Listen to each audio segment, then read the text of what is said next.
के दहलीज से बाहर निकल जाए तो समझ लो औरत को पीछे खींचना किसी की बस की बात नहीं है, लेकिन उसका जो अंजाम होगा वह कोई सोच भी नहीं पाएगा। आज की कहानी में सेम कुछ ऐसे ही होता है। एक औरत होती है, अपने ही मनमर्जी के हिसाब से अपनी ज़िंदगी जीती है और शादी के बाद भी उसी कर्म को दोहराती है, जिसकी वजह से वह खुद हमेशा हमेशा के लिए जेल के सलाखों के पीछे पहुंच जाती है। लेकिन जब उस औरत की सच्चाई लोगों के सामने आती है, इसे सुनकर लोग हैरान और परेशान भी हो जाते हैं। आखिर क्या था इस घटना में, इस घटना में क्या हुआ, इस घटना की आप पूरी तह तक सच्चाई जानने के लिए इस वीडियो को आप लास्ट तक जरूर देखिएगा। नमस्कार दोस्तों, मैं प्रदीप कुमार आपको इस टेढ़ी बात चैनल पे मैं स्वागत करता हूं। दोस्तों आज की यह जो सच्ची कहानी है, यह कहानी सुनाने से पहले मैं आपसे एक छोटा सा रिक्वेस्ट करना चाहता हूं, क्योंकि आप अगर इस चैनल पर नए हो और पहली बार आए हुए हो तो एक बार जाकर अपने इन्हीं प्यारे हाथों से आप इस चैनल को लाइक और सब्सक्राइब और शेयर जरूर करें, ताकि आपकी वजह से आज यह जो वीडियो इम्पोर्टेंट होने के नाते काफ़ी लोगों तक पहुँचाया जा सके। क्योंकि आज की यह जो सच्ची घटना है, यह घटना हर किसी को दिल को झकझोर देने वाली है। आज की यह जो सच्ची घटना है, यह घटना ठीक उत्तर प्रदेश में एक उपनगर पड़ता है अब कानपुर, और ठीक उसी में ही संभुआ जाना माना थाना पड़ता है। और मैं बात कर रहा हूँ ठीक 7 नवंबर का ही। अब सुबह सुबह का टाइम होता है तो जो संभुआ हाईवे होता है, ठीक उसी के ही बगल एक पुल होता है।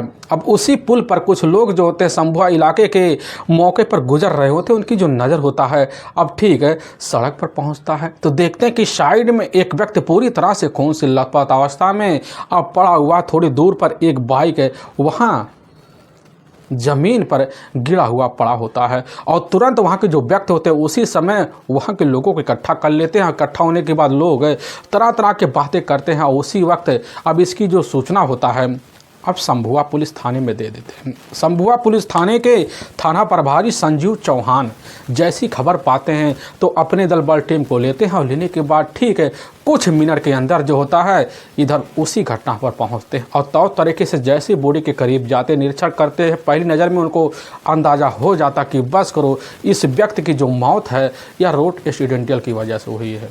उस व्यक्ति की जो उम्र होती है लगभग यही 28 साल के इर्द गिर्द होता है। अब पुलिस की जो टीम होती है उस वक्त उस घटना का तौर तरीके से निरीक्षण तो करती है, लेकिन शिनाख्त करवाने की भरपूर कोशिश करती है। तभी उसी में से एक व्यक्ति निकलता, हाँफते डाँपते करने लग जाता कि साहब यह तो हमारा अपना छोटा भाई ओम प्रकाश है, और साहब हमारा नाम तेज बहादुर सिंह है, और साहब हम ठीक नौबस्ता के ही साहब हंसपुरम के ही रहने वाले हैं। साहब हमारा जो भाई होता है इधर ओम प्रकाश कल शाम के ही टाइम जो होता है अपनी ही बहन के घर मौके पर जाने के लिए निकला होता है, लेकिन साहब लग रहा है शाम के टाइम लौटते वक्त वह नशे में होगा, क्योंकि साहब वह शराब का आदी था और इधर रोड एक्सीडेंट में वह चपेट में आ गया है। पुलिस की जो टीम होती है अब तेज बहादुर की सारी बात सुन लेती है और सुनने के बाद पुलिस की टीम घटना का तौर तक निरीक्षण करती है, बॉडी का वही पंचनामा भरती है और उठाकर अपने ही नज़दीकी जो सरकारी अस्पताल होता है अब उसी में इधर ओम प्रकाश के डेड बॉडी को अब पोस्टमार्टम के लिए भेजवा देती है। लेकिन जैसे ही अब 24 घंटे का वक्त बीतने वाला होता है उसी वक्त थाने में मौजूद थाना प्रभारी संजीव चौहान के पास ओम प्रकाश के ही अब पोस्टमार्टम का रिपोर्ट आ जाता है। लेकिन जैसे संजीव चौहान रिपोर्ट पढ़ते उसी समय पूरी तरह से चौंक से जाते हैं, क्योंकि उस रिपोर्ट में साफ साफ लिखा होता है कि ओम प्रकाश की जो मौत है वह रोड एक्सीडेंट में नहीं हुई है, बल्कि उसकी बेरहम तरीके से गले पर किसी नुकीले धार तेजर हथियार की वार से उसकी हत्या की गई है और बॉडी लाकर सिर्फ वहाँ घटनास्थल को दुर्घटनाग्रस्त दिखाने के मकसद से वहाँ डंप किया गया है। पुलिस की टीम के सामने जब यह सच्चाई निकल के आती है पुलिस की टीम उसी वक्त ऐसे में आ जाती है और एक टीम लेती है, ठीक जो होता है अब हंसपुरम पहुंच जाती है। पहुंचने के बाद पुलिस की टीम वहां परिवार वालों के लोगों से अब काफ़ी तौर तरीके से पूछताछ करते हैं। उनके सामने जब सच्चाई रखती है तो पता चलता ओम प्रकाश की जो अपनी बहन होती है मौके पर उषा उसी घर में होती है और उषा का ही अपना छोटा भाई वहाँ छोटू भी होता है, साथ में वहाँ उषा का अपना बड़ा भाई प्रमोद भी होता है। अब पुलिस की जो टीम होती है अब इधर तीनों के सामने जब सारी बात रखती पूछताछ करती तो उसी वक्त वहाँ पर अब जो उषा होती है कहने लग जाती है कि साहब हमारी जो अपनी भाभी होती है, यानी कि ओम प्रकाश की जो अपनी पत्नी होती है पूजा, अब साहब पूजा का ही अपना एक जीजा है जिसका नाम मनोज है साहब। अब मनोज और साहब पूजा का ही काफ़ी सालों से प्रेम संबंध है, इसकी जानकारी साहब हमारे भाई ओम प्रकाश को थी, जिसकी वजह से आए दिन पूजा और ओम प्रकाश के बीच काफ़ी तौर तरीके से मार पिटाई तक के बात सामने आए हैं। यहाँ तक कि साहब इस समय पूजा जो होती है अपने ही मायके में है और थाने में पहुँच हमारे भाई के ऊपर जो होता है इधर शोषण का मुकदमा भी दर्ज करवा चुकी है। और साहब हमें पूरी तरह से यकीन हो गया है कि साहब हमारे भाई इधर ओम प्रकाश की जो हत्या है वह पूजा और साथ में उसका अपना प्रेमी, उसका अपना जीजा मनोज ने ही मिलकर किया है। और पुलिस की जो टीम होती है पूरे परिवार से एक एक बात की जानकारी लेती है। अब शंका पूरी तरह से पुलिस की टीम का यकीन में बदल ही जाता है। इसीलिए पुलिस की जो टीम होती है उषा से पूछताछ करने के बाद अब दोनों के ऊपर मुकदमा दर्ज कर लेती है और एक टीम लेती है और मनोज और उषा को अपने कब्जे में लेकर थाने पहुँच जाती है। लेकिन जैसे ही उषा और मनोज से थाने में पूछताछ किया जाता है तब तरीके से तब मिनट के अंदर मनोज सारी होती है, अब इधर पूजा चंद मिनट के अंदर टूट जाते हैं। लेकिन जो सच्चाई इधर ओम प्रकाश की हत्या के बारे में बताते हैं, इसे सुनने के बाद लोगों को अपने कानों पर कतई यकीन भी नहीं होता है। असल में उत्तर प्रदेश का ही जाना माना इधर महानगर पड़ता है और कानपुर, और ठीक उसी में ही जाना माना नौबस्ता थाना पड़ता है और उसी के अंतर्गत एक कॉलोनी आता है खड़ेपुर। उसी कॉलोनी के रहने वाले होते हैं जगराम सिंह। उनके परिवार में उनकी अपनी पत्नी होती है अमीना सिंह, लेकिन उनके टोटल 2 ही बेटियां होती हैं और एक इकलौता बेटा होता है जिसका नाम अब राजकुमार होता है। बड़ी बेटी होती है ममता और छोटी बेटी होती है उनकी पूजा। अब लेकिन ममता और पूजा जो होती है अपने पिता और माँ के लाड़ प्यार में कोई कमी दिखाने के लिए हरगिज़ कदम भी अब ना उठाती हैं। लेकिन इधर जगराम जो होते हैं अपने परिवार का खर्चा बर्चा चलाने के लिए पानकी में एक फैक्ट्री होता है, उसी फैक्ट्री में काम करते हैं, जिसकी वजह से अब उनके तीनों बच्चों का जो भविष्य होता है तो तरीके से चल पाता है। लेकिन ममता कैसे ना तैसे कर अब 12वीं की जब परीक्षा पास कर लेती है तो उसी वक्त जो होता है अब अपनी माँ इधर मीना के साथ घर गृहस्थी में लग पड़ जाती है। लेकिन समय जब बीतने लग जाता है तो इधर जगराम सिंह को लगने लग जाता है कि हमारी अपनी बेटी अब इधर ममता पूरी तरह से शादी की तैयारी पर पहुंच चुकी है। तभी उसी वक्त जगराम फैसला लेते हैं और अपनी बेटी के लिए अब लड़की की तलाश करते हैं, काफ़ी मेहनत करते हैं। तभी उन्हीं की नज़र में उनके रिश्तेदार होते हैं, उन्हीं के द्वारा पता चल जाता है। ठीक उसी में पड़ता है अब कटरा, वहीं का रहने वाला मनोज होता है। मनोज के टोटल 3 बहनें होती हैं जिसमें इकलौता ही भाई होता है मनोज। मनोज के पास थोड़ी बहुत गृहस्थी भी होती है। उसके अपने जो पिता होते हैं उसी गृहस्थी में तौ तरीके से सब्जी उगाते हैं और सब्जी को बेचने का जो काम होता है इधर मनोज का नौबस्ता मंडी में होता है। अब रोज़ सुबह के टाइम अपना टेम्पू लेता और लेने के बाद ठीक जो होता है नौबस्ता मंडी में निकल जाता, दिन भर बेचता, जब पैसे आता तो लेकर वही अब घर चला आता है। लेकिन इधर जैसे ही मनोज के बारे में जानकारी जाकर अब जयराम सिंह को लगता तो उसी वक्त अपनी बेटी की जो शादी होती है तो तरीके से जाकर रीति रिवाज के तहत शादी जो होता है अब इधर ममता का मनोज के साथ करवा देते हैं। और मनोज खूबसूरत पत्नी ममता को जब पाता तो तरीके से अपनी ज़िंदगी बिताता है। लेकिन इसी बीच जब भी मंडी अब मनोज जाता है क्योंकि उसका जो अपना ससुराल होता है इधर खड़ेपुर कॉलोनी, अब नौबस्ता मंडी से ज़्यादा दूर नहीं होता, जिसकी वजह से जैसे मौका पाता तो अपने ससुराल खोज खबर लेने के लिए पहुँच जाता है। लेकिन उसी बीच जो होता है अपने ससुराल में दामाद होने के नाते उसके अपने जो ससुर होते हैं जगराम, अब उसके अपने ही घर में काफ़ी मान सम्मान देना पड़ता है। लेकिन इधर मनोज की ही एक अपनी साली होती है पूजा, जो देखने में काफ़ी खूबसूरत होती है। मनोज की उम्र से लगभग सिर्फ 6 साल छोटी होती है। लेकिन इसी भी साली होने के नाते अब इधर मनोज और पूजा के बीच हंसी ठिठोली शुरू हो जाती है। इस तरह हंसी ठिठोली शुरू हो जाते हैं कि दोनों के बीच जो होता है मन की बात शेयर होने लग जाते हैं। और इधर जो होता है मनोज का अपने ससुराल काफ़ी आना जाना बन जाता है। लेकिन जगराम सिंह जो होते हैं इधर अपने दामाद को अपने घर में अब बेटा का दर्जा दे बैठते हैं, क्योंकि मनोज जब भी वहाँ पर रहता तो घर की सारी जिम्मेदारियों को अपने सर पे उठा लेता और तौर तरीके से घर के हर जिम्मेदारियों को निभाता, जिसकी वजह से जगराम जो होते हैं मनोज को अपने घर में हर पदवी दे बैठते हैं। लेकिन मनोज जो होता है चंद महीने के अंदर जो होता है पूरे घर में एक पहरेदार की तरह बैठ जाता है। अब दूसरी तरफ ममता जब खबर पाती उसको भी बड़ा अच्छा लगता कि हमारे जो पति हमारे ससुराल में ही अब हमारे ही घर की सेवा पानी में लगे हुए हैं। ममता को यह बात बड़ी अच्छी लग जाती, जिसकी वजह से ममता बिन जाने समझे जो होता है अपने पति मनोज को उसे अपने ही मायके देने का परमिशन दे बैठती। और इधर मनोज जो होता है बेहतर तरीके से अपने ससुराल में आना जाना बना लेता, लेकिन इसी बीच जो होता है पूजा की खूबसूरती देखकर पूरी तरह से मनोज दीवाना सा हो जाता है। और इस तरह से दीवाना सा हो जाता है कि मनोज तौर तरीके से हरकत पूजा के साथ भी करना शुरू कर देता है। लेकिन पूजा भी समझ जाती है कि हमारी जो अपने जो जीजा है मनोज की जो नज़र है हमारे ऊपर कहाँ तक जा रही है, यही सब सोच साच कर अब पूजा जो होती है इसी टोटले की जो लिमिट होती है अब बढ़ा देती है। अब बढ़ने की वजह से दोनों एक दूसरे से अपनी मन की जिज्ञासा जाहिर करने के लिए अब लग पड़ जाते हैं। लेकिन इसी बीच जो होता है दोनों के बीच एक ऐसी बात चलती है, इस बात की खबर जाकर मनोज के जो अपने पिता होते हैं उनको लग जाता है। उसके अपने भाई खबर पा जाते हैं और इसी बात को लेकर वह भी अपने बेटे के ऊपर पहरा लगा कहने लग जाते हैं कि मनोज बेटा, घर में तुम्हारी वजह से जो होता है तुम्हारा जो काम धंधा है पूरी तरह से ठप हुए जा रहा है। एक काम करो तुम अपने सही रास्ते पे आ जाओ। और मनोज जब यह बात सुनता अपने पिता की बात मान लेता, उसी दिन से अपने ससुराल भी आना जाना कम कर देता है। इतना कम कर देता है कि उसकी अपनी जो साली होती है अब उसी के ही इधर इंतजार में आए दिन रास्ता देखना शुरू कर देती है। लेकिन तब तक शादी के मनोज और ममता की ज़िंदगी का 2 साल का वक्त बीत जाता है।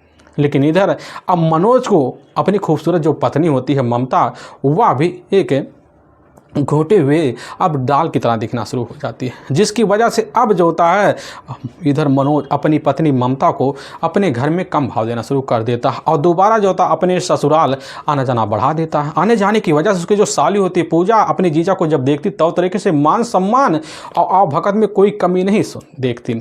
और इसी बीच अब मनोज और ममता दोनों एक दूसरे से इस तरह मुलाकात का रास्ता खोजना शुरू कर देते हैं। एक दिन मौका मिल जाता है क्योंकि उस समय घर में मनोज के अपने ना ससुर होते हैं ना सास, ना उसका अपना एक साला राजकुमार होता है। क्योंकि राजकुमार से जो होता है कभी भी तो तरीके से मनोज काटता पड़ता नहीं था, लेकिन घर में माहौल बनाकर इधर मनोज जब घुसा पूजा को पाता है और अपनी मन की बात जो होता है बिन कहे पूजा के साथ जो होता है काफ़ी तौर तरीके से हरकत करना शुरू करता है। पूजा समझ जाती है, पूजा फिर जो होता है सहमति जताते हुए अपनी इच्छा जाहिर करती है। और इधर मनोज और पूजा दोनों जीजा साली के रिश्तों को पहली बार में ही तार कर बैठते हैं। लेकिन पूजा को जब पहली ही बार में आभास हो जाता है कि आखिर इस ज़िंदगी में अपना कोई जीवन साथी तो होना है, तो वह सोच बैठते जीवन साथी बनाने से पहले क्यों ना ज़िंदगी का और शौक़ पूरा कर लिया जाए।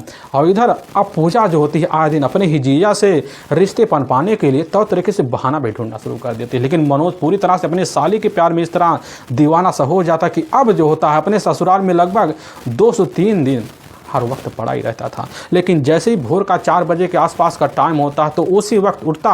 अब उठने के बाद रात बिरात अपने पूजा के ही अब रूम में पहुंचता, फिर वहां रिश्ते को अंजाम देता और यह सिलसिला बराबर चलने लग जाता। और तभी एक दिन इधर जगराम सिंह की अदालत टूट जाती है और टूट जाने के बाद जैसे उठने के बाद वह किचन की तरफ तो जाते हैं, लेकिन उनके कानों में उनकी बेटी पूजा के खिलखिलाने की आवाज़ आती है। अब इस तरह की आवाज़ सुनकर जगराम जो होते अपनी बेटी के कमरे तरफ जाते, जंगला होता उसी में से झांकते देखते हैं कि उधर उनका जो दामाद होता है इधर मनोज और उनकी जो अपनी बेटी होती है पूजा दोनों एक ही अवस्था में पड़े होते हैं। इस नज़ारे को देखकर जगराम पूरी सनस रह जाते हैं और दरवाजे पर हाथ मारते हैं और दरवाज़ा जो होता है उसी समय खुद पूजा खोल देती है। लेकिन पूजा और मनोज दोनों सर झुकाकर खड़े हो जाते हैं, तो तरीके से बात कहते हैं और कहने के बाद अपने परिवार की बदनामी की वजह से उसी वक्त इस मामले को अब शांत रखने के लिए अपनी पत्नी के पास जाते हैं। और जाने के बाद इधर मीना के सामने सारे जिक्र मीना भी इधर जो होता है अपने पति को समझाती बुझाती है और जगराम मीना दोनों समझ जाते हैं कहीं इस बात की जानकारी हमारी बेटी अगर ममता को लग गई तो समझ लो परिवार में पूरी तरह से कला हो जाएगा। यही बात सोच साच कर इधर जगराम और मीना बात को अपने घर में दबा लेते हैं। लेकिन दूसरी तरफ से जो होता है मनोज पूरी तरह से खुल जाता है क्योंकि वह माफ़ी तो मांग चुका होता है और अपने घर जब जाता है सोच लेता कि हमारे ससुर जो होते इस बात को सिर्फ अपने तक ही सीमित रख लिए हैं, जिसकी वजह से उसका मन तो खुल जाता है। लेकिन दूसरी तरफ जगराम सोच लेते हैं कि आगे और कुछ अनहोनी ना हो जाए, इसीलिए अब बेटी पूजा की शादी करना काफ़ी अनिवार्य है, जिसकी वजह से अब जो होता है पूजा के लिए लड़की की तलाशी करते हैं। और इसकी खबर जाकर पूजा के द्वारा मनोज को जब लगता तो उसी समय सनस रह जाता और अपने ससुराल पहुंचता है और अपने ससुर अपने सासू माँ का पैर पकड़ते हुए कहने लग जाता है कि ससुर जी, हम पूजा को अपनी बेटी मानेंगे, आइंदा ऐसी कोई हरकत नहीं करेंगे कि आपका मान सम्मान पूरी तरह से खो जाए।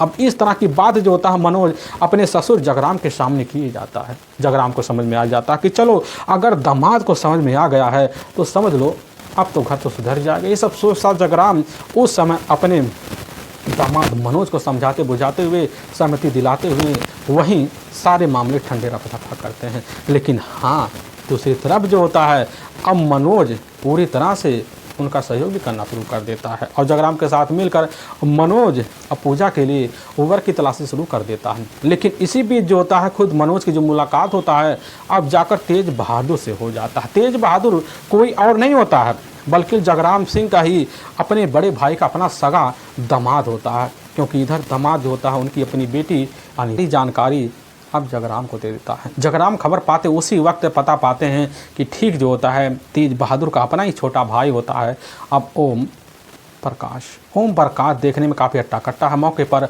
वह कार का एक ड्राइवर भी है।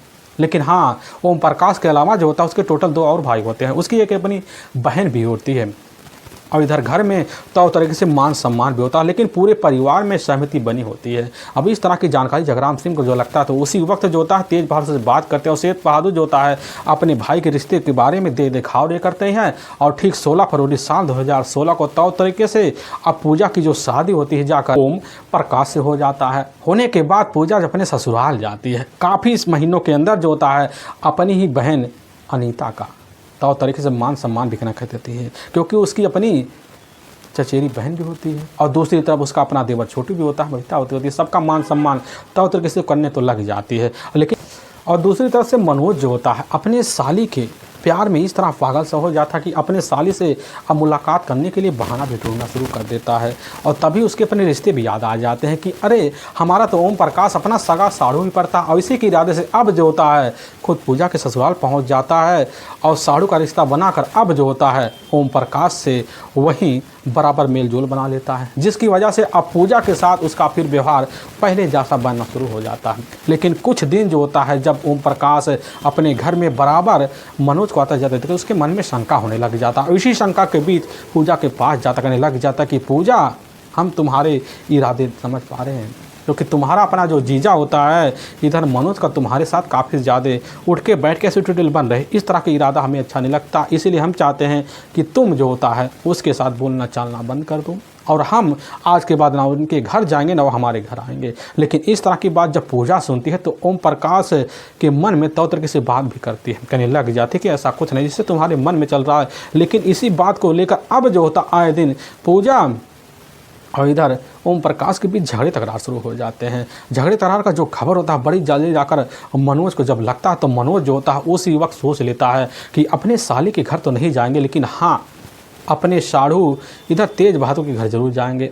लेकिन अब जो होता है इधर मनोज अब तेज बहादुर के घर आना जाना शुरू कर देता है। लेकिन जब आने जाने लग जाता है तो ओम प्रकाश की जब खबर पाता है कि हमारे घर तो ना आया था, लेकिन हाँ हमारे बड़े भाई के घर जरूर आया था प्रमोद। इस तरह की जानकारी लगने के बाद ओम प्रकाश अपने घर में जाता और पूजा को उसी समय अपने लफ्ज़ों पे लेता और फिर झगड़े तकरार करता। लेकिन अब जब शाम का टाइम होता है तो ओम प्रकाश शराब का सेवन भी करना शुरू कर देता है और घर जब लौटता है तो ओम प्रकाश जो होता अपनी पत्नी पूजा के साथ झगड़े तकरार नहीं बल्कि मार पिटाई भी शुरू कर देता है। लेकिन इसी बीच जो होता है तो तरीके से जानकारी जाकर ओम प्रकाश लग जाती है कि शादी के पहले से ही पूजा का अपने जीजा मनोज के साथ अनैतिक रिश्ता था। इसकी जानकारी लगते ही हर दिन जो होता है अब पूजा को ओम प्रकाश घर में पिटाई करना शुरू कर देता है, जिसकी वजह से घर में अब जो कला होता है प्रतिदिन बढ़ना शुरू हो जाता है।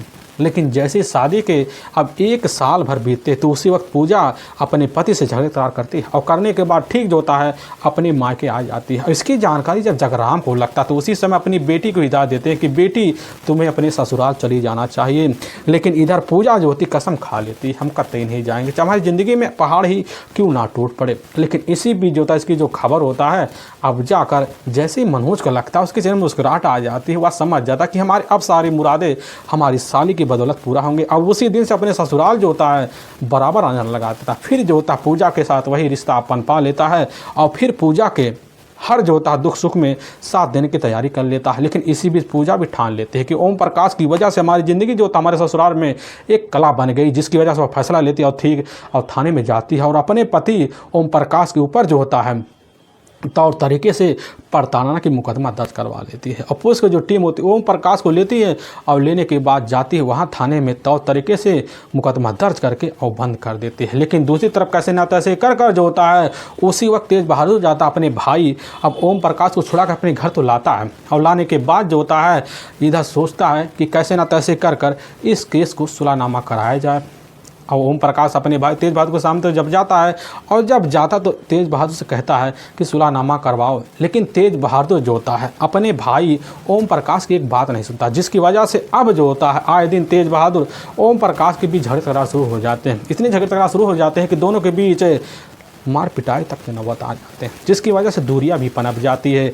और इधर खुद ओम प्रकाश फैसला ले लेता है कि इसमें सबसे बड़ा जो जड़ है वह कोई और नहीं है बल्कि पूजा का ही अपना सगा जीजा इधर मनोज कर रहा है, जिसकी वजह से अब जो होता चाल चलता है खुद इधर ओम प्रकाश और अपने ससुराल जब पहुँचता नशे में पहुँचने के बाद और पूजा के सामने मनोज का नाम लेता, फिर झगड़े करता और यहाँ तक कि उसका अपना जो साला होता राजकुमार आता, फिर राजकुमार के साथ भी घर में झगड़े तकरार हो जाते हैं। और राजकुमार जो था ओम प्रकाश को भी अपने घर में आने से पूरी तरह से पाबंदी लगाना शुरू तो कर देता है। लेकिन इधर घर का रिश्ता होने के नाते जो होता है ओम प्रकाश घर में बराबर शराब के नशे में आता, फिर पूजा से पूछताछ करता है। लेकिन उसके मन में जब कोई भी शंका घुसता है कि हमारे इस ससुराल में जो होता है प्रमोद का आना जाना है, तो उसका मन उसी समय पूजा के ऊपर हावी हो जाता है, जिसकी वजह से पूजा के साथ तौर तरीके से पेश आता था। और घर में पूरी तरह से माहौल अब प्रमोद के आने से हर वक्त जो होता है ओम प्रकाश का खराब होना शुरू हो जाता है। ओम प्रकाश सोच लेता है कि अभी पूजा का जो रिश्ता है प्रमोद के साथ चल रहा है, उसी बात को लेकर अब पूजा के ऊपर खरी खोटी बातें भी डालना शुरू कर देता है। लेकिन दूसरी तरफ जो होता है अब प्रमोद उस घर में बराबर आड़ पड़ा रहता। लेकिन जब ओम प्रकाश आता घर में जाता तो कभी कभी प्रमोद भी सामने आ जाता है, जिसकी वजह से अब प्रमोद के ऊपर हर तरह के लाछन पूजा के द्वारा लगाना शुरू कर देता है। और पूजा जो होती है उसी वक्त अपने ही पति के ऊपर तौर तरीके से कई तरह की बातें छेड़ना शुरू कर देती है। और इधर पूजा प्रमोद जब एक हो जाते हैं तो ओम प्रकाश समझ जाता है कि बस करो, दोनों का चाल है हमें इस तरह बर्बाद करने का, जिसकी वजह से जब भी मौका पाता है इधर ओम प्रकाश तो पूजा का सबके सामने पिटाई कर देता। और लेकिन सामने खड़ा होता है उसका अपना साला राजकुमार भी, और सामने खड़ा जीजा इधर प्रमोद भी सामने सारी हरकतें देखते हैं। लेकिन पूजा जो होती उसी समय मायूस हो जाती है। लेकिन इसी मायूसी के बदौलत एक दिन इधर ओम प्रकाश जब प्रमोद के सामने पड़ता है तो तौर तरीके से धमकियाँ भी देता है, कहने लग जाता कि आज के बाद अगर हमारे सामने ससुराल में दिख गए तो समझ लो तुम्हारी ज़िंदगी का कोई हिस्सा नहीं बचेगा। यह बात सुनकर प्रमोद सन्नसा हो जाता, कहने लग जाता कि अगर तुम हमारे साड़ू ना होते तो हम तुम्हें सबक सिखाते थे। और इस तरह की बात होने के बाद और प्रमोद ओम प्रकाश के बीच काफ़ी तौर तरीके से झगड़े तकरार होते हैं। और झगड़े तकरार होने के बाद अब दोबारा जो होता है ओम प्रकाश उस घर में आता और फिर नशे में आता, फिर इधर अपनी पत्नी पूजा का जो होता प्रमोद का नाम लेकर और पिटाई करता। कभी कभी प्रमोद के सामने ही ओम प्रकाश खड़ा होता, सारी नज़ारा देखता। और इधर पूजा की जो मन होती पूरी तरह से कचोट मार जाती। और तभी एक दिन जैसे ही अब शाम का टाइम होता तो उसी वक्त पूजा जो होती है अपने जीजा मनोज के मोबाइल पर कॉल कर देती है। और जब कॉल कर देती है तो कहने लग जाती है क्या तुम अपने सामने हमारी मार पिटाई देखने में और तरीके से मजे ले रहे हैं। इस तरह की जानकारी जब मनोज पाता खुन्नस भर लेता है। लेकिन पूजा जो होती है अब अपने पति इधर ओम प्रकाश के विरुद्ध जो होता है मनोज कितना भड़का, जिसकी वजह से मनोज समझ जाता कि हमें करना क्या है। और पूजा और दूसरी तरफ जो होता मनोज दोनों मिलकर ओम प्रकाश को अपने रास्ते से हटाने का खतरनाक फैसला लिया। और इसी फैसले के तहत अब जो तो पूजा अपनी सारी बात जाकर अपने भाई राजकुमार के सामने शेयर कर देती है। और राजकुमार जो था अपने सगे जीजा ओम प्रकाश को भी अपने रास्ते से हटाने का फैसला है, क्योंकि इधर ओम प्रकाश और राजकुमार के बीच काफ़ी तौर तरीके से झगड़े तकरार हुए, जिसकी वजह से उधर अपनी बहन की ज़िंदगी खराब होते देख कर खुद राजकुमार इधर अपने ही सगे जीजा ओम प्रकाश को अपने रास्ते से हटाने का फैसला लेता है।